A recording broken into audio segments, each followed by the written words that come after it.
And we are live. Live. Thank you, everybody who's joining us on this early Wednesday morning. Probably one or two of you. This is a very last minute live video with my co-host Rob. Don't forget to mute your channel, by the way, Rob, in case you have not. Sure.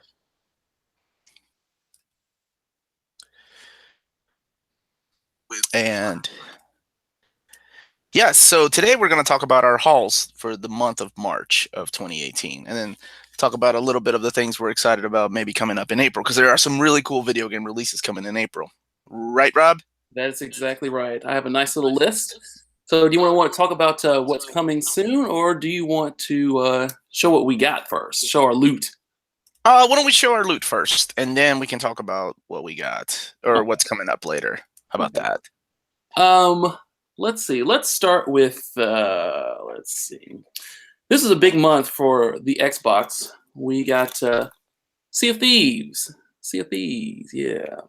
This is a really cool multiplayer game by Rare, makers of Battletoads and RC Pro-Am, GoldenEye. Yes, those are games that I picked. This game is really cool. So you are a pirate, and it's multiplayer exclusively, so that requires Xbox Live Gold. And you set about the seven seas, searching for treasure and making your landlubbers walk the plank. I don't know what I just said, but lots of cool pirate stories. I got one pirate story I can share. I got a buddy who was playing this, and he went out to an island. He parked his pirate ship and went out to an island to go get some booty, because that's what we all are ultimately destined to do, is get booty. Of course. And upon coming back, he realized that he saw another ship that was capturing his ship and taking all his stuff and going to sink it, right? And it has voice chat, so you can hear, and it's proximity based. Hmm. So he's like, "What the fudge? I have all this cool stuff on my ship. You guys are sinking it." So whatever, he was all cool. He went in and he climbed their ship, waited for there were four of them on this ship, for the captain, first mate, and two sailors or whatever. So two sailors went to the ship to go capture his ship, and the other two stand behind. And while he was hanging out on their pirate ship, and he could hear them talking about, "Oh, I hope he has such and such loot," or whatever. So then he comes in and he kills the first guy, shoots the captain, and takes their ship.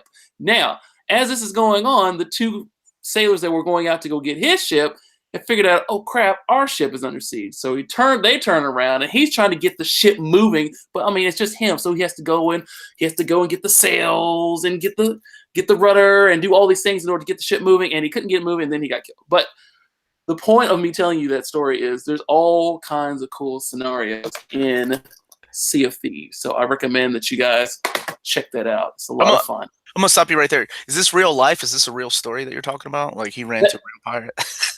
No, it wasn't a scripted event. It's just part of the systemic gameplay where things just happen when you get a bunch of Wow, people dude, playing. it So is it was not a scripted event. That just way happened. way too early to be using words like systemic. All right, so I had a birthday in March, and I Happy birthday, sir. thanks, man, thank you. And I had quite a lot of games because my family and my wife especially knows that I love handheld gaming. So even though I had a lot of handheld gaming, I also got something really cool that I know that you would appreciate.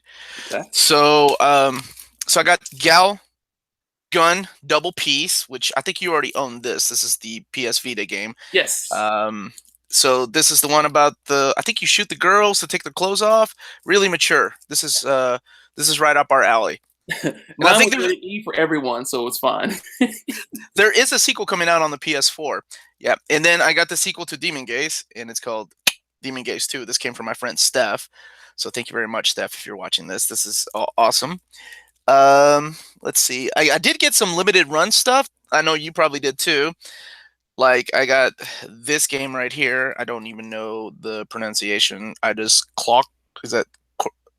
Yes, Yeah, this. I got that one. this, and it came with cards, just like all limited run games. Mhm. Um, this was the other limited run game. This is a shooter, Skyforce. Skyforce. Nice. So all for the PS Vita. And as you guys know or may not know, Limited Run is one of those companies that only prints like 2,000 or 1,000 copies of each game. So once they go out of print, they go out of print, which kind of sucks sometimes because I'm still looking for. Was it Soldier and X2? I think is the one that I'm looking for. Yeah. That's Yeah. the big one.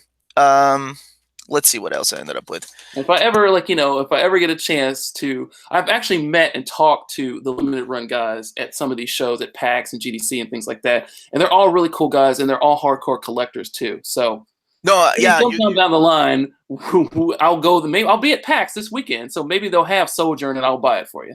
which PAX are you going to? PAX East. Awesome. Hold on, in Boston. So if you see Rob at PAX East, don't forget to say hi. Then I also picked up Ever Oasis. Or I'm sorry, my wonderful wife bought me this Ever Oasis. I started playing this. So it's like an RPG with cute little super deformed graphics and right up my alley. You know what I miss about these games? The lack of instruction booklets. I miss the artwork. I know we've talked about that several times on our show, but man, do I miss that. Let's see. I'm going to interrupt you right there. I'm going to come. Yeah. Go ahead. Your turn. Okay. No, you still have more stuff, but I think we have something we're going to share at the end. So I wanted to go into Make America a Great Country and shoot a bunch of hillbillies, and this is the game that I was going to do it. Far Cry 5. Unfortunately, that is not what this game is at all. If you've ever played a Far Cry game before, they're kind of silly, and also Ubisoft wants to make money, so of course you're not going to be able to shoot like hillbillies in Montana. That's not a thing. But that said, the game's narrative, like the story, is kind of I think they could have gone a lot more. They could have gone a lot harder in the paint with this, but the game itself is actually legitimately fun. I know you don't like the word systemic gameplay because it's kind of early in the morning for that, and I'm feeling it. Way too early. But there's lots of cool things that happen. There's one scene where there was I was trying to shoot this bad guy, and there was a bear in the back. And he had a bear contained, and I shot, and I freed the bear with my sniper rifle. And the bear got loose and got caught on fire and then went and chased this dude around. It's like, okay, cool. Systemic gameplay. Not me, I'm sorry. I was a story of a guy talking about this. Shooting a bear, freeing the bear catching on fire and attacking the dude. So again, pretty dope. And it's just a lot of fun just to run around and do stuff. So I'm okay with Far Cry. You talked about limited run. I also got a limited run game as well. This is Oddworld Munchies Odyssey. This is one that I almost missed it at the 10 o'clock showing. As Omar talked about, limited run. They do a limited run of games, usually 2,000 or 3,000 copies, and that is it. So there it comes with a card. Munch. And this is kind of cool. This game was on PlayStation 2, I think. This is an old game, but this is a pretty fun game from the Abe's Odyssey, Oddworld franchise, and having a physical release of this is pretty cool. I'm surprised they didn't go with physical release on that game, period, because I thought it had a huge cult following. Abe's Odyssey and all those games. I always thought people really love those games, so I'm surprised they never went with a physical release and they left it. It was limited run, right? Yeah, that's limited run. Mm-hmm. So yeah, I'm with you. I was surprised that this came up, but it did, and hey, I got a cool card out of it. Can't complain about that. I forgot to show off. So if you pre-ordered Sea of Thieves, you got a gold doubloon. So let's show what that looks like. There's actually 2 in here, so I don't know if they're different or what. I would open it, but that goes against my religion. Yes, Rob is the one that does not open games, but somehow manages to play them. You buy the physical game, and then you buy the digital game to play it. That's what you did. I'm the comic book guy, so I only buy one, and I rarely play them. All right, so how I was just complaining about how, oh man, I really missed the instruction booklets. So Limited Run recently had a release of Fallen Legion. Now, I debated on getting the Switch version because, as you know, they're also doing Switch games. How did you get the Fallen Legion before me? I don't know. I pre-ordered it, and it came. This is really cool with the instruction booklet, like the story of what's going on. Like they actually expect me to read that. I never read the instruction book unless it was how do you jump? But it also, it comes with a little bit of artwork from the game. Yeah, Fallen Legion was something I was pretty excited about, and that's one of the ones where I was able to get it, but I wasn't able to get the other game until the 6 p.m. release. So yeah. I'm surprised that you got yours before mine, or you have mine, which wouldn't be the first instance of us switching games. Well, I think it was because I ordered it in the morning, and I'm still. What's weird is I had this before I got the other ones that I ordered in I think February, because I think I ordered this one in March. But like I said, there's a Switch version coming out, but I decided to go with the PS Vita Yeah, version. the Switch one I believe comes with I think the Vita and the PS4 versions are two different missions together, and I think the Switch one will be both of those in Uh, one. Oh, see, I did not know that kind of information. And of course, it comes with a card. Limited run cards. I still debate on. I don't know what to do with those things. Um, and for also my birthday, I got the Alliance Alive RPG on the 3DS. This is still available. This limited edition one. I think these guys do a really good job of. These are the same guys that did Bravely Default, Bravely Second, and then that Final Fantasy game. I think for Heroes of Light. So I really like the way these are done. SD graphics, really cute, chibi size characters. So yeah, these are the kind of games that I play because I travel a lot, much like you do. Mhm. Um, if I'm not reading a comic book, I am definitely reading or I'm playing a video game. That's what I do because I try not to talk to people on the airplane. Yeah, I was absolutely playing Bayonetta 1 on the Switch. Oh, you're gonna get to that, aren't you? I still have a couple. I still got a couple more if you want to talk Well, about that. well, we can no, we can space it out. We can space it out. Let's talk about this. This is You're so ridiculous. Detective Pikachu. He sounds like McGruff when he's speaking in real life. He sounds like he's from New York or Jersey, whatever. But I tried to say no to this, and then I saw it was a giant. Just for comparison, I think I have Pikachu somewhere. I don't see Pikachu, but let me get one just as an example. Here is I had no idea it was Pac-Man. that big. Here is Detective Pikachu. Like How much was Detective Pikachu? I can't believe I just fucking said Detective Pikachu. How much was that big Pikachu? He was. I have no idea, and I didn't care. I just pushed the buy button. I think he was $24. $24. Now the game is on the 3DS. Is that correct? I don't even know, dude. Why Oh would I my care? god, what is your problem? Yeah. So yeah, the 3DS game is actually supposed to be pretty fun. It's voice acted. It's a good. So Pikachu talks. Like he doesn't just say Pika and Chew. He actually says Yeah. Pikachu Like or he he is talks. fully voiced. Like I said, I was half kidding when I said he has this gruff detective like voice. Like he really actually does. Like throughout the whole game, and it's a well done voice. You can check out the trailer and listen to him talk. You'd be like, that doesn't sound like Pikachu at all. All right. Well, that looks ridiculous. So You want it? you anybody that has ever watched my hauls or anybody that has ever watched our show or Omni Bros, the other show I'm on, knows that I love going to flea markets and like not just the flea markets that like are there every weekend, but the big flea markets that come around 4 times a year. And in Central Kentucky, we get a few of those. Mm-hmm. Well, every once in a while, I find really cool things. Not so much lately, but so I'm going to start off with some of my flea market hauls. These were $3 each. I can't believe I missed this. This is track and field. Oh my god. I don't know why I didn't own that already. I mean, look at those. Look at that. Look at that. That is fantastic. I didn't know that existed. Me neither. And I never bought this game based on the cover, but then I was like looking at the back and I'm like, oh, that actually looks like a Japanese kind of like action RPG. And it totally is because I looked at reviews on my phone before I bought it. So these were $3 each. I hope they work. I haven't tested them yet. Amazing.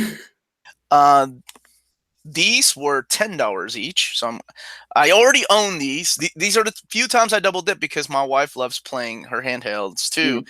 And I had to get this guy on a handheld because I didn't own them. I had sold them before. When I used to do reviews for Nippon Ichi, they sent them to me. And then I'm like, oh, I already have the PS2 version. I don't need these. But full circle. Oh, and speaking of this guy and another game, I made a deal with this guy at a different booth. Oh. So these were, I think he had 15 on this one and like 15 on this one or 12 on this one, but he took 20 for both. So this is this guy 4 on the PS Vita and Uncharted, the Golden Abyss, which I had already played because I was a PS Gold member or whatever. Sure. But I wanted to, you know me, I like to have physical copies of things. And this one's out of print. And I love the Uncharted series, so I had to get it. Now, these two, I did have to pay a little bit more for, but that's okay. I'm surprised I found them. One is still sealed, and the other one is used. So this one, the guy would not come down. This one was 20. Whew. I don't And have that one. I have and that one though. and then this one was 20 as well.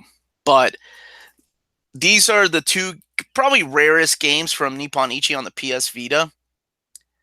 Then they kind of go, they're almost like a follow up to it. I've started playing a little bit of this one. I mean, how could you not? Look at adorable and creepy that looks. And so, and then yeah, this is the Yamawari. Yep. Which also released by Nippon Ichi. And then one. Oh, you know what though? I did get something else too. I went to GameStop, and I ended up getting the Zero Time Dilemma, the third in the series of Zero Escape. Is it Zero Escape trilogy? Is that what it's called? Yeah. Yep. That's a good one. This is the only one I haven't played, and I was like debating on trying to find it on the DS because 3DS because I have the other ones like 999 and the other game on the 3DS. I'm like, oh, I gotta finish it out. I'm like, damn it, this one's $15.99. So yeah, I have. I think I have the DS, 3DS, and the Vita one. I don't remember if I got the 3DS version of Zero Time Dilemma. Oh, that watch! You've seen me wear that watch on the show. Yeah, you are crazy. You actually stole that from. Oh, I do see the watch. Hold on, it's right here. Yeah, go get that. So, the other game that I got is the Valkyria Chronicles.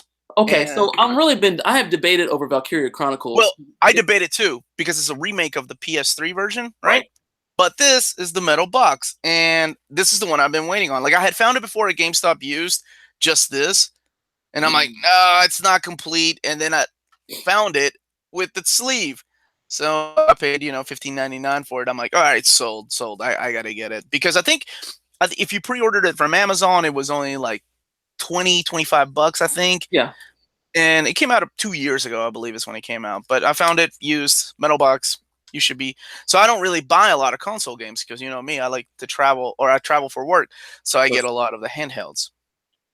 Right. So yeah, I'm glad you picked that up because that was one of those games where, like you, I saw it in a metal box and I really wanted it, but like I technically already have played this game and I wouldn't actually play this new one. It is a long game too. Yeah. They're not. Like, maybe not. So I'm glad at least one of us in the family has this. I wouldn't have bought it if it wasn't used and in a metal box. So sure. All right, what else you got? What else I got? Let's talk about Monster Hunter. So I've been playing Monster Hunter. I'm surprised. I'm actually surprised that you play Monster Hunter. Really. I'm actually surprised I played Monster Hunter. So tell me about Monster Hunter. What makes before I went to GDC, I think I fought a big giant monster. He's actually on the cover, not on this cover. Anjanath, I believe is the name of this monster. He looks like a Tyrannosaurus Rex, except he has hidden wings. Spoiler. And he's terrifying. And it was that fight, which it was about, I guess, for me, because I'm slow and have children and can't play this game full time, maybe about 12, 15 hours in, where things started to kind of click. It's like, oh, item inventory. Oh, build my armor and forge things and make them strong. Like, things were beginning to click. And I beat this monster. I was like, okay, that was actually kind of a cool fight. And then I went to a Monster Hunter panel at GDC and talked to Yuka-san, who actually made the game, or the director of the game. And I asked him, like, what are your favorite monsters in this game? And, of course, he said his favorite monster was this one, Nier Gigante. And the reason I keep playing this game is because I was talking to my brother about this. My brother and I love a good challenge. Now, when I say challenge, I'm talking about things like Ruby and Emerald in Final Fantasy VII or Earth Eater in Final Fantasy X. Really ridiculously hard bosses. Ninja Gaiden 1, Ninja Gaiden 2, Ninja Gaiden 3, which I want to get to in a second. I'm going to talk about Ninja Gaiden 3. Really tough challenges in games. Nier Gigante is supposed to be really tough, really fun, but a really well done fight. Kind of like how it took you 45 minutes to an hour to defeat the end in Metal Gear Solid 3. So that was the thing that was like, if I can figure this out, I can get to this monster and it'll be really cool. And my kids have seen videos of Nier Gigante running around. They think he's really funny. So There's now, nothing funny about that big guy. the big giant monster with claws that regenerates. He's horribly horrifying. So very recently, yesterday, day before, something like that, I actually I actually ran into, and I'm not going to spoil what happens, but you're chasing after something much longer than you. Okay, I'll spoil a little bit, just a little bit of spoilers. You're fighting this giant, as big as a mountain, elder dragon named Zormagdaros, and as you're fighting this, Nier Gigante shows up, and he wrecks everyone's ass, and it's amazing. It's like, okay, this is what I want to do. I want to fight this guy, even though he looked at me and we all just died. So that's what keeps me going. So at about 25 hours in now, I think is what I'm in. That just happened.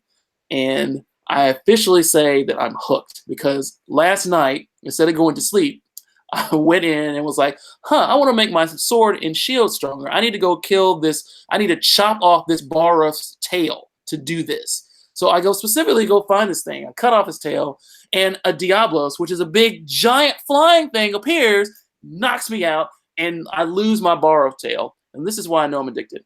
I went back and found the Barros and cut off his tail again and avoided the Diablos this time. Nerd! Yeah. Again, this was already super late. I was like, daggone it, I lost the Barros tail. I guess I better go back and do it again. So officially, I'm on the Monster Hunter train, I think I am. If I wasn't doing this, I'd probably be playing Monster Hunter right now. Now you play, I think that's the one that you play with other people, right? You can play with other... Yes, I could play with other people, but I have not. I have only been playing it single player. Because you hate my argument was when I get better, I'll play with multi-people, but I probably have gotten good enough that I could play with multi-people. But the other thing is, as I just said, the reason I want to play this game is because it's challenging. So I want to beat all the monsters myself. And after I beat all the monsters and get to the high rank game, that's when I'll probably start doing multiplayer things. Would you say it's more like a Western or Eastern RPG? It is definitely a Japanese RPG. However, there's a lot of Western flavor to it. This is the first time where Capcom has really sought to to cater to the worldwide audience. So there's a lot of little intricacies that lost me with the other Monster Hunters. Because I have Monster Hunter on like the 3DS.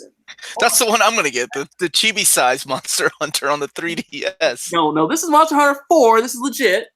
So, I have a lot of these games, but I just couldn't get into it because they were so complex and things you had to do in order to get things going. But this, they've streamlined a lot of things, and it makes it more fun, and there's more tutorials and explanations. Like I said, I will say, it did take a solid 12 to 15 hours for it to click. But once it did, I'm all on board. So, okay. So we'll see if I talk about Monster Hunter next time. Another game I wanted to talk about. Again, I just came back from GDC and getting ready to go to PAX. Before you talk about it, I do want to say while you talk about it, okay. I am going to be opening up this. This is the latest by Shoujo Street Fighter figure, and this is Chun-Li and all her might. So while you talk about that game, sure, I'm gonna go ahead and open this box up so so you guys can take a closer look at her. Well, that'll work. Okay. So speaking of fighting games, I was at GDC. And I ran into Ed Boon. And if you're wondering what GDC is, we have an episode coming up next week that will explain what GDC is on this very channel. A game developer conference. This was in San Francisco a couple weeks ago. It was great, where all the game developers actually meet and do their trade and have panels and learn and communicate. It was fantastic. We have more in the episode talking about this. So I think I told a story about this, but I ran into Ed Boon. Or New Tobias or Toasty, the guy from Mortal Kombat. And while I'm not the biggest Mortal Kombat fan, my brother reminded me how much I love Mortal Kombat 2. I freaking love Mortal Kombat 2. I thought that was a great game, and NBA Jam. And one of the Mortal Kombat 3, I think the Ultimate Edition that I also love. And this game right here, Injustice and Injustice 2. These are also Ed Boon joints. And this went on sale because I didn't know this, or maybe I would have waited a week. Injustice 2 Special Edition with all the DLC, including like the Teenage Mutant Ninja Turtles and Aquaman and just random stuff that's thrown in. It was released like right after this, after it went on sale. But it's really cool. It has cool supers, and like it's actually a fun, legit fighting game, and you can see the roots of where it came from. It's kind of Mortal Kombat-esque, but with a DC slant on it. So my cousin is way into DC. He absolutely loves this game, and the backstory. I think we've talked about the backstory because this is the comic is still running of this injustice where Superman like kills Joker or doesn't. And yeah, the comic is still ongoing. Yeah. You know, Maddie also, like a friend of the show, Maddie. She also loves that game because she's Yeah. also a big DC fan. I have not played the second one, but I really like the first one. Yeah. And I don't mean really like it. I mean like it was fun to watch all the supers and fatalities or whatever the hell they're calling them now. As Yeah. ridiculous as it is for Flash to, you know, take out Superman, whatever. You know, if you're playing a fighting game, those are kind of fun to do. Right. So pick that up. The other thing that I picked up, let's see. Let me actually get the real game, and then I'll talk about this. Show off your figure. It's a collectible, not a figure, asshole. Anyway, Show your ball. This is Chun-Li, the Street Fighter V edition. And here she is. This is I collect the Shoujo figures. Here she is in all her beauty. I try not to double dip on characters. Like I already have a Chun-Li, but I'm a sucker for Chun-Li. She was my main for the longest time before I learned to actually fight with Ryu. You know, actually fight in Street Fighter instead of just pushing the random kick button really as fast as I could to knock people out. I thought I was so badass as a 8-year-old, 9-year-old, but no, it turned out I couldn't play Street Fighter until I was like, oh, there's actual motions with the controller that you can do. But yes, I collect these, and like I said, I try not to double dip, but you know, even if they come out with their shitty Street Fighter Alpha costume, I'm still gonna buy it. Sure. They are re-releasing Yuri and Cammy. So those people that are still looking for them, you don't have to pay like hundreds of dollars to find them. Now they're re-releasing them, and they're gonna be. And what's cool is that they're re-releasing them at their original price. So it's gonna be like $59.99 and $69.99. Really? This one here, her retail was a little more, I think, because she's kind of a complex mold. So she was, I think, $89.99, but I found her for $70 on Amazon from a third-party seller. She is definitely worth $89.99 for that side boob. Oh yeah. And then there's her base. So anyway, what were you talking about? Well, I was going to talk about speaking of Street Fighter, but I don't see the thing that I was going to talk about. So, why don't you show something else, and I'll run real quick, see if I can find it. Sure. I can talk about the last game I hauled, which you also hauled. All right, give me just a second. You talk. I'll be right back. I'm going to talk about Ninokuni since you didn't open it. So I also got this. I control the joystick controllers for the Nintendo Switch for my birthday, but I told my brother I really don't like these, so I'm going to try to get the Pro controller, so just return them. So if anybody knows, do I need to have the receipt when I go back to GameStop? I don't return things to GameStop that often. Do I need to have the receipt in order to return this? Let me know. Okay, so this is the big game that I got, and Rob did as well, but I know for a fact that he did not open it. And my kids and I have been waiting on this game. And this is Ninokuni 2, the limited edition. I mean, geez, that is a humongous box. Like at first, we were complaining the last time we did this video about how we weren't really excited about the American release of the limited edition because we're like, oh, it's just coming with like a keychain and maybe a plush, and it's ridiculously overpriced, and it really is ridiculously overpriced. But I'm going to show you guys what's in here. Yeah, cool. So I'm glad you're showing Ninokuni because I also have Ninokuni. Even though you'll never open it.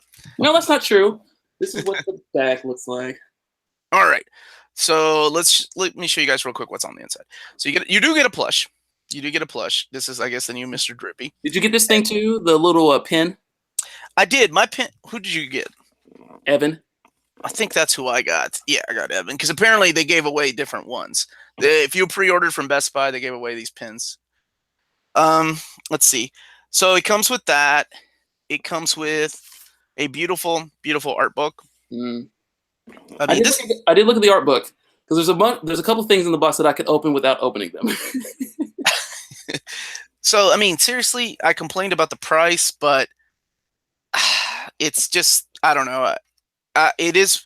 It's probably the prettiest limited edition I've ever gotten. You And know, Rob, let's talk about that. Let's talk about that. So I was what is the retail price on this thing? retail price is $200, right? So it was 199. I thought it was 180.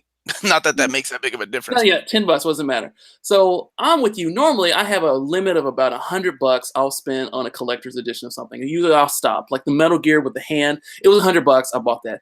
Much more than that, I'll usually waver. Metal This made an exception. box, metal box, beautiful metal box. Metal The box. actual, my kids were like, "Where's the game?" Because I kept digging in the box. I'm like, "Oh gosh, it's gotta be here. It better not be a There is no game. downloadable code."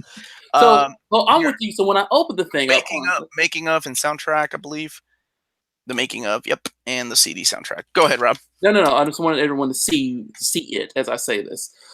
Upon opening this thing and seeing the plush, the making of DVD or Blu-ray, the soundtrack, the art book, the thing that you're about to show next. This is the paper craft display. I have not opened this up yet. I assume it kind of looks like that. It's a paper craft display.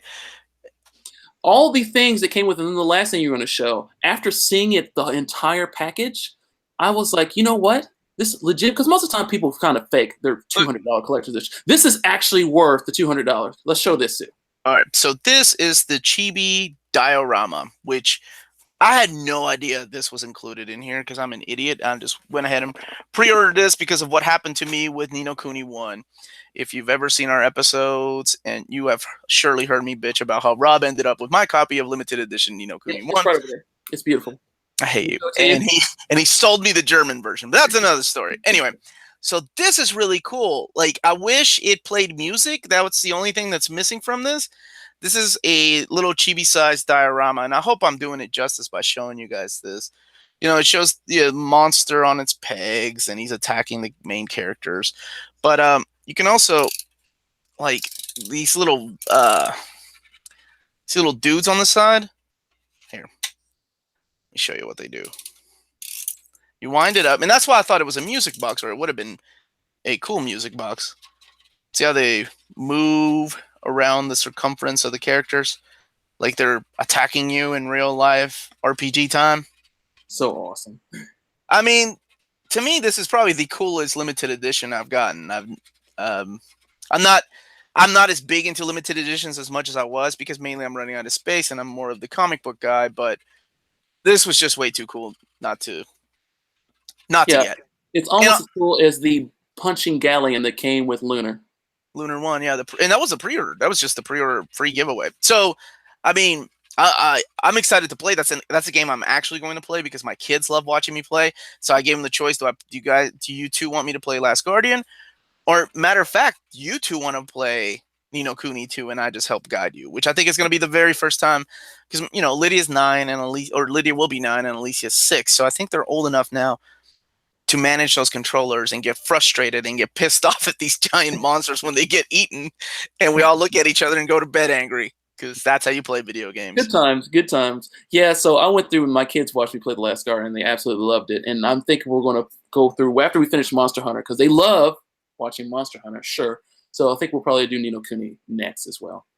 So excellent work. And the last thing I'm going to plug, not that I work there, I'm going to plug why everyone should have Best Buy Gamers Club Unlocked. Gamers Club Unlocked is $30, and it lasts for 2 years, and you get 20% off every video game purchase, and some, not all, but some accessories like Amiibo. Yeah, Amiibos. If you take 20% off of the collector's edition of Ninokuni 2, you've saved $40. So Gamers Club Unlocked has already paid for itself, and you got $10 back on one purchase. So this is why we go to Best Buy a lot, because our games are cheap. Well, I wouldn't say cheap. Well, I would say cheaper. Cheaper. That's true. That's cheaper. I'd buy a lot more stuff if these were cheaper. And it's cool because then you can get Best Buy bucks. I swear it's like being at Disney World. You acquire Best Buy bucks for every, I don't know, $500 you spend or something. And then so you're like, oh man, I have this $5. I gotta go spend it. Yeah. So that's kind of. I think I can buy a TV with the amount of Best Buy bucks that I have sitting around, which I'm going to do. Dag on it. So I know you got a couple. That was the last thing I got. I know you got a couple more things. Yep. So you were talking about Street Fighter. Oh So yeah. this was one of those things where it was when it was released or initially announced, I was not financially well off, so I could not pull the trigger. But times have changed. I've been blessed, and I happened to go to GDC, and they had this on sale, and I didn't tell my wife, and I just pushed the button, and now I have it. So as long as she doesn't watch this video, we are in good shape. I'm gonna tag her. Go ahead. This is Street Fighter 2, the World Warrior. This is the collector's edition, limited edition re-release. It's a red cartridge, right? It's either, so this is a Legacy cartridge edition. This is from I Am 8-Bit. Those are cool guys. Met those folks. It is either inside of here. It is not the original Super Nintendo printing. It is a new printing. So when I open this, I will open it up and look at the board.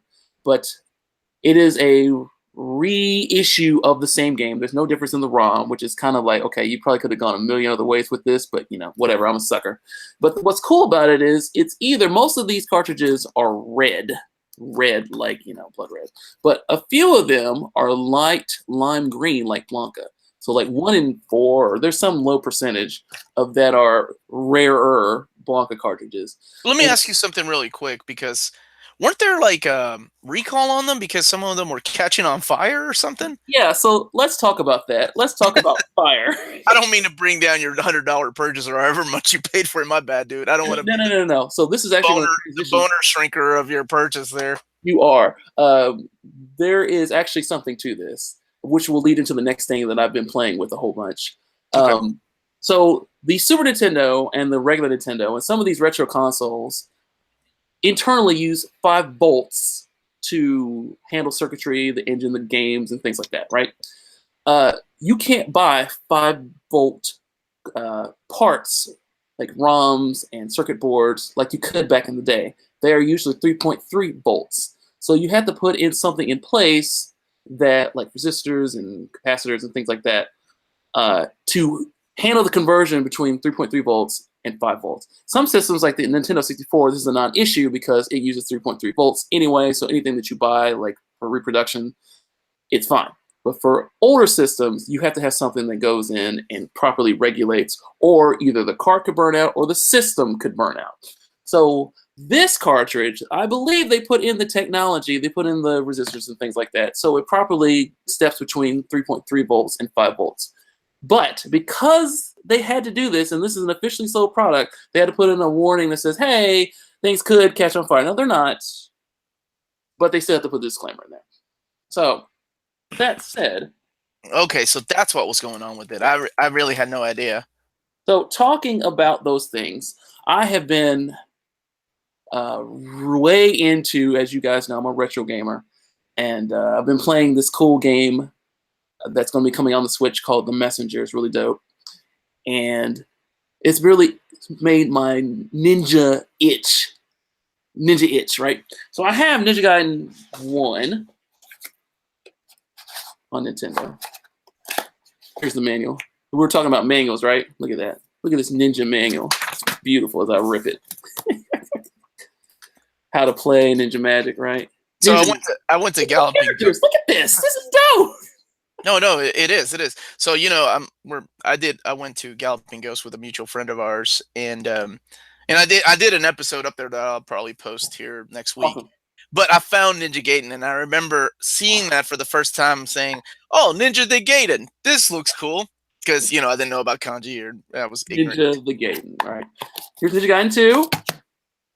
So when these games came out back when we were kids, this is the day. This is where I put on my old man near mint condition hat and say, back when we got games, they were hard and we played them because this is the only game that we had, right? And we got really good at them. So Ninja Gaiden 1 was tough, but we got through it. Ninja Gaiden 2 was also tough. We got through it. Whatever. There are some scenes in Ninja Gaiden 1 where if you die, you start all the way over, like the beginning of the whole world. It's like, it's pretty vicious. Look at this. Why don't they do things like this? So, Ninja Gaiden 1, Ninja Gaiden 2. I own, but I never got through Ninja Gaiden 3. Okay? Yeah, that's the Arc one, right? That one's hard. The ancient ship of doom. That's what it's called. Oh, Yeah. dude, I remember the intro, like, the game's fucking, I don't care, it's old. Where your chick dies, like your main chick gets killed, right? And you are framed. And you're like, oh, what the hell's happening? That's right. Ryu Hayabusa can't be bad. Exactly how this game starts. So I was like, you know what? I'm going to play this game because I want a cool ninja game to play, and I want to try and play it again.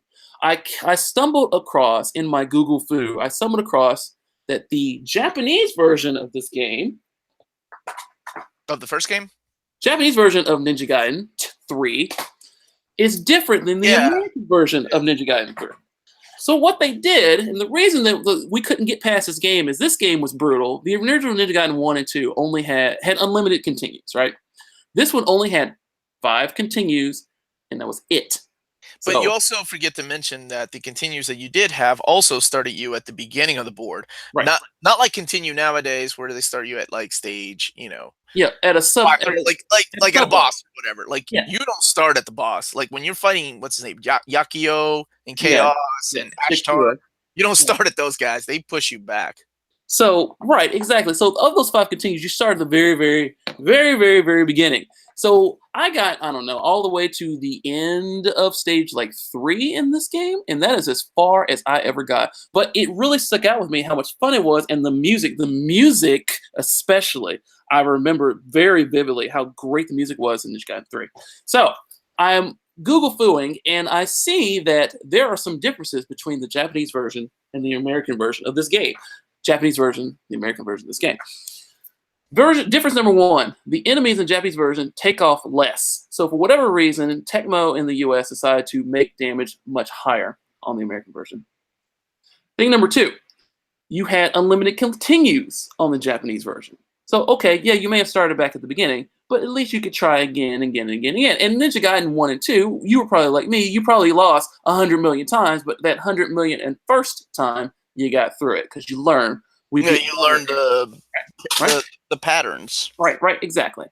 And thing number 3, this is super interesting. So again, damage was increased for the US version, unlimited continues were removed, and there was a password system in the third Ninja Gaiden.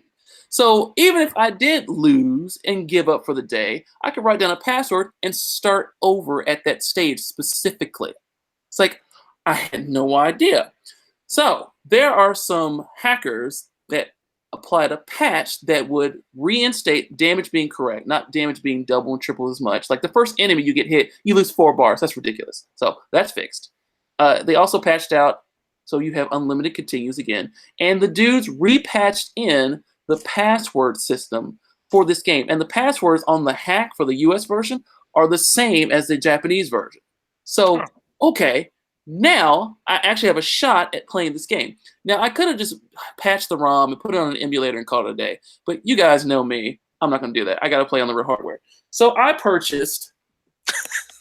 I purchased this $1,000 thing that's going to let me play Ninja Gaiden the way it was meant to be played. I purchased this $1,000 thing called an Mega Drive that allows me to play Ninja Gaiden 3 the way God intended it to be played on actual, for real hardware. So this thing is super dope. It is a flash drive. Put your little SD card thing in here. You put your ROMs in here. And you can play it on your Nintendo? You blow, Nintendo blowjob, and you put it in on your Nintendo. And all my NES ROMs, which, again, every ROM that I have the game for. So when you see I have a ROM for Doki Doki Panic, I have Doki Doki Panic, so shut up. The FBI is not watching this. You're not going to go to jail for putting a ROM of Doki Doki Panic. Okay. Dude, that thing is dope. So you're saying that you can play Nintendo games on your Nintendo, the Nintendo ROMs on your Nintendo with that device. That's exactly right. Oh, wow. So yeah, that thing is pretty cool. So I copied, and honestly, for archival purposes, a lot of the games that I have that I swap between in Japanese versions of games, like I have the Japanese version of Bind of Command and Japanese version of Contra. I put all those games on here too. Castlevania 3, also different. Excuse me. Yes, exactly. It's different. Contra, the Japanese version of Contra is amazing and completely different. It has like cutscenes and animation and a map. What? We'll have to talk about that. First Contra? Yeah, first Contra. It's amazing. So, hold on. I'm getting all worked up. It's so exciting. So put my game on this and been playing it on my legit hardware, and I finally completed the game. Now, not all games, not all games have save states. So a game like Ninja Gaiden practically begs using a save state. And I did. I'm not going to lie. My mom always said, stay in church. I did have to use save states. Like, because I told you. Pussy. Yeah, shut up. As we said, when the game starts over, you start back at the very beginning of a level. So what I did, if I got through a section of the level, I would do it, and I did it well with plenty of time. I would take a save state, so I wouldn't have to start all the way at the beginning. I would just start at the section. So I did use save states to get through it. But I finally, after 20 odd years, beat Ninja Gaiden 3, The Ancient Ship of Doom, and it's a great game. And like whoever did the English translation for this game is awesome, because like it gets into some really existential human versus fighting and warfare and like it's a pretty cool ending. So I remember playing that game a lot. And honestly, I think a few years ago, maybe through emulators, is how I ended up beating it because it was rough. Oh yeah, it's super tough, but yeah, it was cool, and that's why I'm wearing my Ninja Gaiden shirt today. Nice. Ninja Gaiden Black. And to play the game, I use my 8BitDo wireless controller, and this thing performed like a champ. The buttons are. You can hook that up to your NES? Yes, so they have something called a retro receiver that plugs directly into the Nintendo, because normally you would use this with your Android or... Dude, I don't know if anybody's told you, but your controller has way too many buttons. It does? What? Oh my god! So you can map these to where I use this to be A and this to be B, rather than this to be A and B, I think. Oh, sorry. Oops. This is A for me, and this is B. Kind of like the Super Nintendo is what I decided to do, rather than actual A and actual B. And the game plays as you would expect. So yeah, there's a few more buttons, but this is it also has trigger buttons on top. So this is effectively a Super Nintendo controller, but it does a great job. So I use this with this to play on my RGB modded Nintendo, and it kind of blows my mind that there are products you can buy in 2018 to use and make your experience better for a thing that came out in 1985. And so, yeah, me playing, and my Nintendo has been modded for RGB on a Sony PVM using a wireless control on a flash card to play Ninja Gaiden the way it was supposed to be played. The irony is not lost on me how awesome that is. And me is like, oh my god, I can't believe I was going to say, it's ridiculous how much money you probably spent on that, but who the hell am I to judge? I mean, yeah. So the last thing that's cool. to talk about, yes, the last thing I want to talk about. Oh, wait. Oh, well, we'll save it for next time. There's a couple other things I want to talk about, but there's one thing I definitely want to get into is... So playing these Ninja Gaiden games, I got remembered how much I love the music of Ninja Gaiden. Oh yeah, music is amazing in those games. Especially the second one, the intro to the second one when Ash starts talking to his lackey. Yeah. Jesus Christ, we are fucking dorks. I actually remember that like bit by bit. It's funny that you say that, because that intro I just watched like yesterday, the day before, for the children, and like I was getting all like goosebumpy because that music. And what happens is... By the way, really quick, Mr. Johnny Kidd said I finished Ninja Gaiden, the US version, first try when he was 2 years old, just to let you know. Well... Put things into perspective for you. A giant EP, because I did not... Just to put things into perspective for you, you suck. You suck at video games. You had to spend $10,000 to play your stupid game the way that so you can beat it. I want to write a book. Everything I learned in life, I learned from video games. This is what I learned about Ninja Gaiden. Here's a life lesson for you. Here's your life lesson, kids. Kids. You can do anything if you fail and try enough. Because I was able to beat Ninja Gaiden, but it took like a week of me solidly playing and failing again and again and again and again and again and again. And then finally I beat it, and I'm able to do it to this day. Same thing with Mike Tyson. I think it took me 3 months to beat Mike Tyson. Not like the game, 3 months just to beat Mike Tyson, but with persistence, learning from my mistakes, I was able to accomplish anything.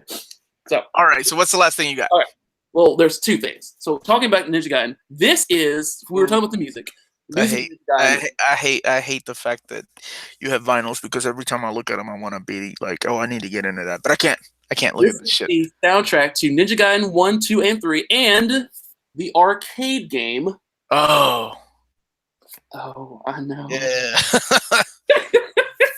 So this set is really cool. So inside of this is Volume 1. This is the first Ninja Gaiden, the original, with the back's not really that interesting, and the arcade soundtrack. So inside of here is each disc, and each disc, each record, each vinyl is a different color. So this is Ninja Gaiden 1. Isn't that cool art? Oh wow! And that's the arcade game. That is wicked.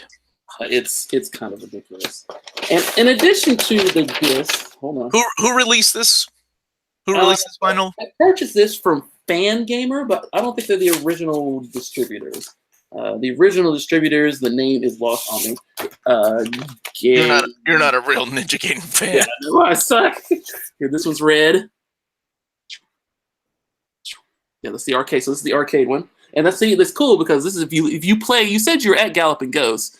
Like that is how you play the game. There's the instructions. It's one of those side scrollers that moves, like the board moves along with you, so you can't. You know those Super Mario Brothers 3 levels that you hated, where the board moves along, and you got to catch up. Yeah. That's the way Ninja Gaiden plays the original arcade. It is, but it's still a lot of fun. It's completely different than what we got. There are movies and things, and it's also really, really tough. Ninja Gaiden 1 was the very first game that had a cutscene. It was the very first NES game that had a cutscene. They called it cinema displays. I was explaining this to my children. Like, Daddy, why are they showing movie stuff? It's like, you know how in Monster World it's easy to show movies? Back then, it was not.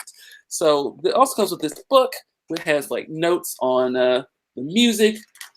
It has interviews. There's a round table. These Japanese men and women are the creators of the game and the soundtrack and things like that. And it's just awesome. Look at this. There's Jason getting whopped by Ryu Hayabusa. There's some of the developers and composers. Yeah, so this was really cool. And this is here's a wall flip. That's how you do a wall flip. That was an arcade thing. You couldn't do that on NES. So that's that. That's the first one. The second one. So is this is a box set deal? Yeah, it's a box set. This came with these 4 discs. So this is Ninja Gaiden 2.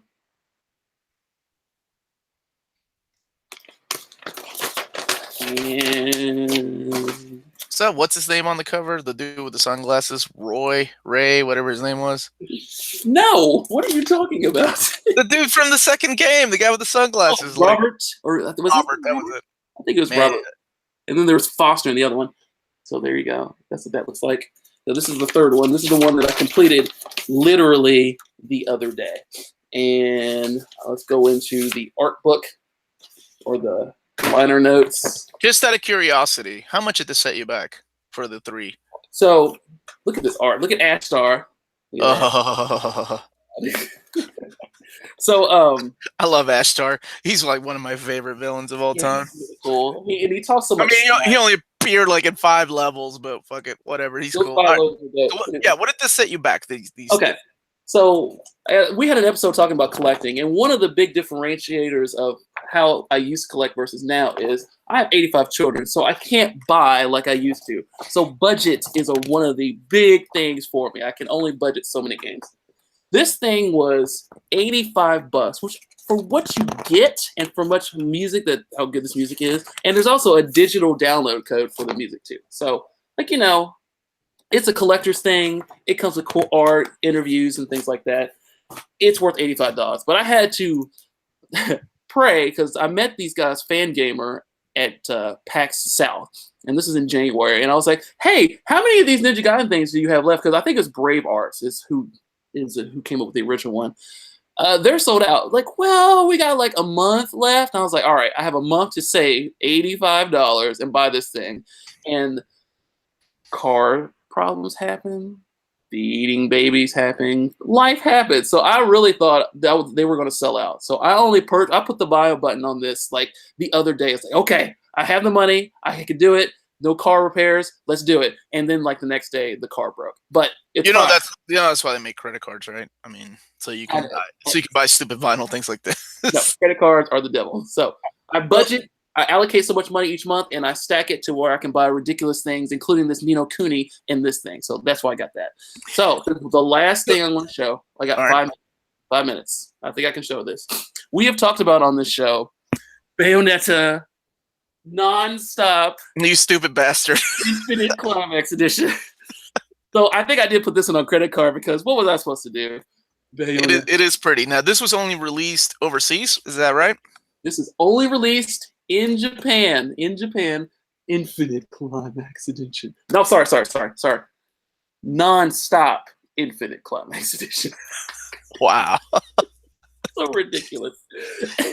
So let's open this up. I can't believe you're opening it. That's fucking crazy. Well, I guess, okay.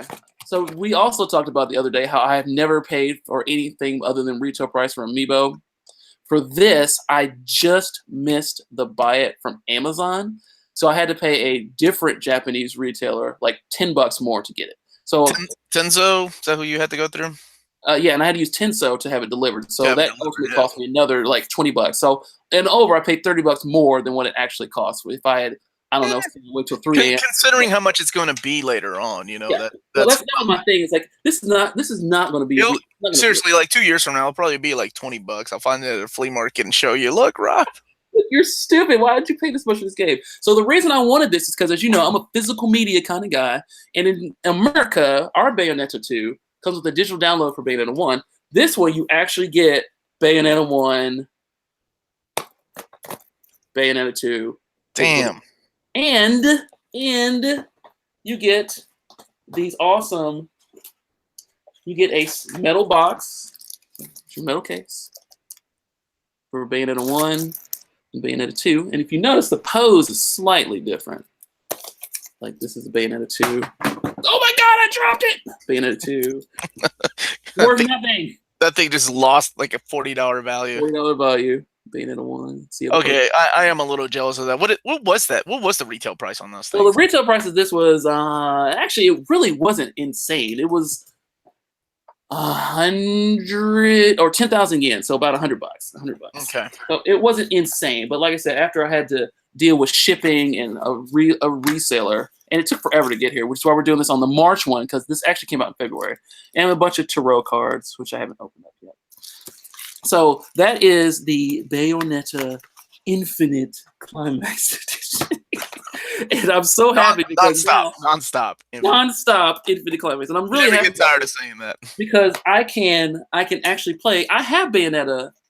I don't have it on the 360, but I have it on the Wii U.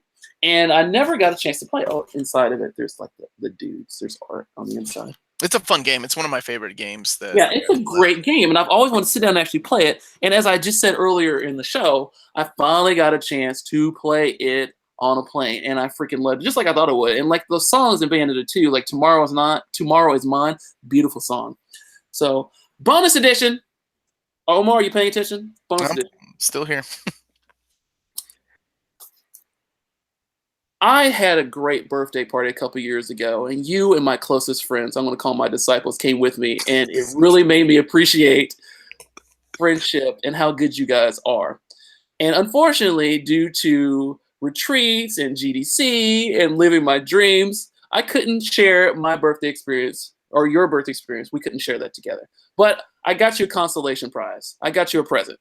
You got me a present? Is it that Street Fighter card? No, give me the Ninja Gaiden vinyls. Let me give you a Ninja Gaiden. No, the Bayonetta. Throw in the Bayonetta. Your present is something from Limited Run. It is gone, but I found one, and I'm going to give it to you on the air. You get Breach and Clear. Breach and Clear. Oh yeah. This is Limited Run #1. Wow, dude, that's awesome. I know, like you like Vita games, and so this is yours. Yeah, I don't know how to put it through the camera. It's not working. Well, it's yours when you can come get it. So Okay, thanks, dude. That's really cool. So that's the very first limited run game, huh? this is the very first limited run game that the guys at Limited Run, then called Mighty Rabbit, and working and designed by Gun Media. That's what this game is. So this is Limited Run #1. I know how much you love Limited Run things. Now I am going to PAX, and I will also, if I find Sojourn EX2. Yes, that's the one. Yeah, if I find it, I'll get that for you too. But I thought at least you could have Breach and Clear 1. So happy birthday, brother. You're my brother. You. Got much love for you. Thank you, man. I really appreciate that. That's really nice. Really quick before we do get off the air and we get just a couple minutes for questions. What is the game that you're looking forward to the most in April? Because I think for me, it's going to be God of War 4. That drops in April, right? So I'm looking here. Look at this list. God of War said, yeah, April. I forgot the number. Yes, are you a God of War fan? I can't remember. Somewhat. Like I have most of the games. You're not getting the statue version, are you? No, I'm not getting the statue version. No. Yeah. But I told you, I only go crazy on certain things. Ninokuni, East. Yeah. Okay. Fire, things like that. So for me, yeah, I think April is, and I have this list here. April is probably God of War. Also the Nintendo Labo stuff, like the cardboard cutouts. Yes, I bought that, and yes, I'm going to go through that with my children. That'll be fun. Let's see. Looking at this list. Nope, junk there. PlayStation 4. There's a Rick and Morty game, Darkest Dungeon, God of War. God of War, this says the 20th. Okay. For the Stone Mason edition, which is ridiculous. That's the big statue edition. Yeah, Yakuza 6, The Song of Life. I'll probably pick that up. There is also a Yakuza 6 is coming out as well? Yeah, they might have pushed back, but Yakuza 6, I'm all about that. Like this is supposed to be like. What about the Red Dead game? When is that? Red Dead is, I thought that was October. Oh, okay. Yes, Red Dead Redemption, currently October 26th. That's why we have thanks GameStop in the ghetto for hooking us up. You guys rock. If you need your gaming needs met, go to GameStop. Oh, and I also ran into a new place called Retro Rewind. Have you heard of Retro Rewind? I don't think so. They are a new retro store. So you know where Pop's Reseller is on Newtown Pike, right?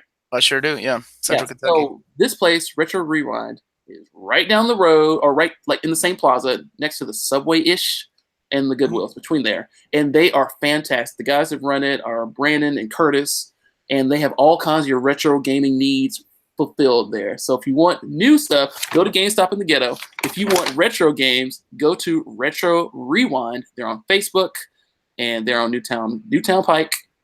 Okay, cool. Yeah, check them out. I'll check them out. Yeah. So I think that's it. Let's see. This is Switch games. Yeah, God of War's the big one for me. Nintendo Labo, Darkest Dungeon, Shantae Ultimate Edition. That might be something interesting. That comes out. That actually should be out. Wait, what? Devil May Cry? Devil May Cry. What are you talking about? Mr. Johnny Kid's asking, is the DMC remaster good? So I have watched a review on it, and supposedly, technically speaking, it's technically sound. I think I saw something on Digital Foundry talking about the Devil May Cry remake. So I probably will jump on that because I have Devil May Cry, but like Bayonetta, I miss this, and I should. These poor comedy games, I love them, but I keep missing them. That's on the PS4, right? It's not on anything else? I think it's just PS4. That's right. That's what I thought, yeah. So apologies, I can't 100% answer that question, but I believe it is of count. Ray just said, he just quoted you, I only go crazy on certain things. LOL. LOL. I only go crazy on everything that says Mario, Zelda, East, Nintendo, Castlevania, Nintendo, Sony. Yeah, you know. Yeah. All right, so how about we leave the next 5 minutes open for any questions on the chat. Thank you guys for joining us, by the way. I know this is last minute and early on a Wednesday morning. We typically try to do these things in the afternoon or late evenings, but we both had an opening during our jobs that we were like, hey, let's do one real quick. Because I'll have my comic book hauled at the end of the week when I get my DCBS orders. But yeah, if there's any questions in the chat, we can leave that open for the next 5 minutes. Like, if you guys want to know how much credit, like what Rob's credit score is, ask away. My credit score is he buys a lot of crap from Best Buy. Does he work at GameStop? Because he seems to be like pimping them Well, out I all. did work at Babbage's America's Computer Software Quarters, so straight essentially the same thing. Let's see. Well, if there's no other questions, I think we can go Oh, ahead and there you call go. it. Top game on the Switch right now, Rob. There's a couple questions. Okay, I see these coming in. Top game on the Switch. What would you say? So I'm going to say, and it's cheating, I'm going to say either Breath of the Wild or Super Mario Odyssey. I've been having a blast with those. And Mario Odyssey actually just came out with some new DLC that adds even more longevity to it. And the reason, originally I would say Breath of the Wild all day, because there's a new Champions DLC and it really fleshes out the other characters and things like that. Like that is what I should say. However, Super Mario Odyssey has really struck a note with me because there's like 4 ways you can beat the game. Like if you just beat Bowser, spoiler, Bowser's at the end. If you just beat Bowser, cool. Or if you're like me, there was the super duper hard, the longest, the Journey's End, longest Journey's End, something like that's the name of the stage, and it was very long and very difficult, but you felt like the biggest boss in the world once you opened up and beat it, and that took like I don't know 500, 600 moons to get. Then if you're really OCD like my brother, you would get all the moons. That's like 880. And you get something for that too, which now I'm in the process of doing that. And then if you buy the rest, if you get all 999 moons, there's something else for you. So Mario Odyssey is a game that keeps giving and giving and giving. So even though I want to say Zelda, it might actually be Mario Odyssey. Now, as for my favorite PS4 game, that's really tough. Currently, I'm playing Monster Hunter, so that's probably my favorite PS4 game. So what I put a bunch of time in, I put a bunch of time into Shadow of the Colossus, The Last Guardian, Sonic Mania. Yeah, you do put in a lot of time for some really crappy games. Oh, My favorite Switch game right now is I can answer those really quick. I'm not as Rob really gets into details about these things. My favorite Switch game right now is Mario Kart because I still play with my kids, and it's amazing that I'm able to play with my kids and keep my mouth clean. That's the other thing. The worst thing I've ever heard anyone say ever has come from your mouth playing Mario Kart. Yeah. I'm horrible. I'm a horrible human being when it comes to playing Mario Kart. Or anybody. I think everybody is, though. Yeah. My favorite PS4 game right now, even though it is complete shit, but it's just a nostalgia factor, and the fact that I'm playing with my brothers on the same screen again is Secret of Mana, the remake. That is an unfinished game that should never have been pushed out for release, but you know what? Fuck it. I'm still playing it. They might patch it. I heard they were. And what were? I'm sorry. What was the other question you were answering? Favorite PS4 game, favorite Switch game. Yeah. Favorite? Oh, here's a great question. That's a really good question. Who's your favorite game composer? Oh man. Okay, so my favorite composer is Yuzo Koshiro, the guy who did Streets of Rage 1 and 2. He did soundtracks for various technically he did the soundtrack for Castlevania 4, ActRaiser. He's done a bunch of cool things in the background. East, the original East. He is definitely my favorite composer. Second composer would be Chip Tanaka. He did the soundtrack for just about every Nintendo game you can think of. Talking about like Balloon Fight and Kid Icarus and all these other games. They have soundtracks coming out too. And then the third favorite composer is Manami Matsume. I think it's how you say that, Manami Matsume. She did the soundtrack for the Mega Man games, and one of my favorite soundtracks of all time is in fact Mega Man 2. And this lady is the composer of that, and freaking love her. One more. Michiru Yamane. She is the custom composer to Symphony of the Night.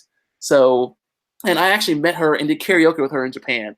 And her music is like haunting. I had her music on my iPod, and I was like, "Can you sign my iPod?" I was like, "Well, no, I'm not gonna have her sign my iPod." But yeah, those are some of my favorite music composers. Wow, dude, I'm so glad you didn't pick any of mine. Mine are stereotypical though, because I love one of my favorite things to do is draw when I'm not busy doing a YouTube channel, reading comic books, playing video games. But while I draw, I always listen to video games, and it's always RPG music. And of course, stereotypical Nobuo Uematsu, the guy that did Final Fantasy. Yeah, and of course, one of my all-time favorites of all time, Yasunori Mitsuda. Of course, Chrono Trigger, Chrono Cross, Xenogears. But then whoever did the soundtrack to Nier and Nier Automata, oh my god, that stuff is wonderful. And I don't know who that is, but Oh, I should know who that is. Oh crap, I forgot. Okay, that game won. Like it won. It may not have won like Game of the Year, but it won like Soundtrack of the Year. Which so I met Yoko Taro. Well, took pictures of Yoko Taro at GDC, and he made a comment like, "Hey, please quit giving the composer of my game awards. Give me awards." It's like, okay, that's funny. So there's another question here from my buddy Gio, A Week in Geekdom. With the upcoming Spidey release on the PS4, do you think we will get a special edition? I'm sure. I mean, if it's anything like they expect it to sell like the Arkham games, and the Spidey game looks phenomenal, but it keeps getting pushed back, doesn't it? Yeah, I think it's still slated for this year. I saw some of these Insomniac guys at GDC, and I was like, "Why are you here? Go home and write and finish your freaking game." So I think it's still coming this year. Let's see. And the last question, Omar and Rob, have either of you played Tom Clancy's Ghost Recon Wildlands? If so, how is it? I'm going to go ahead and say no. I have never played a Tom Clancy game, honestly. And my buddies have always tried to get me to play those. I have not played a Tom Clancy game, but I was at the Game King, the other retro gaming store. Although, again, go check out Retro Rewind on Newtown Pike. It's awesome. And he was talking about how much he loved Tom Clancy and actually, I believe the numbers are really high for the concurrent players. Like, it's supposed to be a very solid game. So even though I haven't played it, a lot of other people, not like PUBG and Fortnite, 3.5 million concurrent players, but a lot of people playing Tom Clancy. So check it out. Yeah, I know one of my buddies, Chris, he's a huge Tom Clancy nut, like the books, the movies, whatever, and then the video games. So I know that he plays those games, and he has been trying to get me to play those games forever, but it's just, I think Halo is as ridiculous as I get with first-person shooters, and that's not even. Oh, it's third person. It's third person. Oh, that's right. Yeah, the third-person kind of games. Because he's been doing it for a while. All right. Well, thank you, everybody who participated, and thank you, everybody who joined us last minute. This was great. We're going to keep doing this once a month to show you our hauls and kind of games we're really excited to play in the upcoming month. Oh, yes. Yes. Rob, why don't you sign us off, Rob? Sure. You guys can find us on YouTube. We're Near Mint Condition. We're on Twitter, Near Mint Con. We're on Facebook, Near Mint Condition. Please like, subscribe, share. If you like our gaming stuff, please let us know. If you like comic stuff, please let Omar know. If you like toys, let Dan know. And if you like anime and cosplay, please let Tina know. We appreciate every single one of you. Thank you for watching us rant about the things that we love. Hopefully next month we'll have some cool things. I have a neat hoodie I want to show off next time and some other games. Here's a preview. Oh my God, there's a preview. So we'll talk about some cool things next month. And until then, thank you very much. Keep gaming. Thank you, everybody. Bye. Ciao.